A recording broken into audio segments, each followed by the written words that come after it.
Et je vous l'annonçais dans les titres, le président de la transition, le colonel Assimi Goïta, donnera ce mardi le coup d'envoi des travaux du tronçon urbain Bamako-Koulikoro sur une distance de 9 km et demi environ. Les travaux consistent entre autres à l'élargissement du dit tronçon en 2 fois 3 voies. Des initiatives qui visent la modernisation du réseau routier et la fluidité du trafic sur ce tronçon qui va du carrefour du Grand Hôtel au rond-point du laboratoire central vétérinaire. Les usagers saluent le projet, ils l'ont dit dans ce reportage de Tchemoro Konate.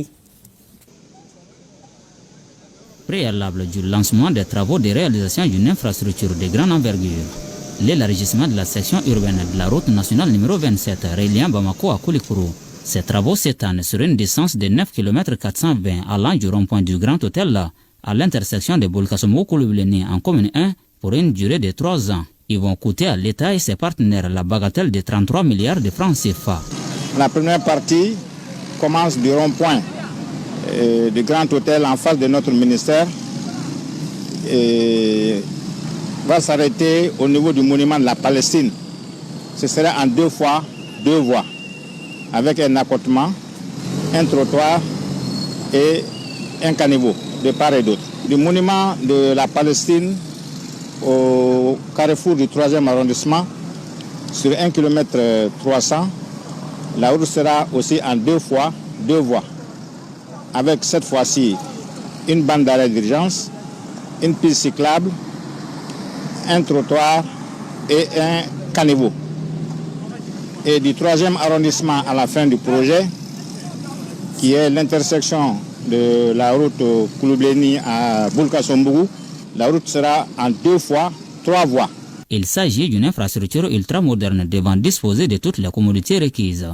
Il y aura des lampadaires sur le terre-plein central, il y aura des équipements pour réguler la circulation, les feux tricolores, il y aura les panneaux de signalisation, il y aura les panneaux d'indication, et il y aura la signalisation horizontale.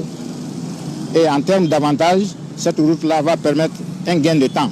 C'est donc un ouf de soulagement pour des milliers d'usagers de cette artère qui expriment le besoin de désengorgement depuis des lustres.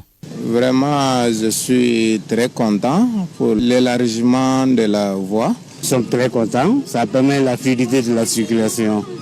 C'est une bonne chose. C'est toujours quelque chose de bien, ça va pouvoir désengorger cette artère qui est toujours engorgée par des embouteillages. Nous, on est contents. Il faut que vous donniez l'autorité de continuer, de faire le pays de bons pays. Un bon pays où chaque citoyen pourra s'épanouir pleinement, ce qui passe en partie par la réalisation d'infrastructures de référence à l'image de celle-ci. Le processus qui est déjà enclenché devra sa réussite à l'implication de tous et de chacun. En attendant, le président de la transition, le colonel Assimi Goïta, va procéder ce mardi au lancement officiel des travaux. Et la section syndicale unique de l'UNTM des cheminots du Mali se dit être en phase avec cette décision.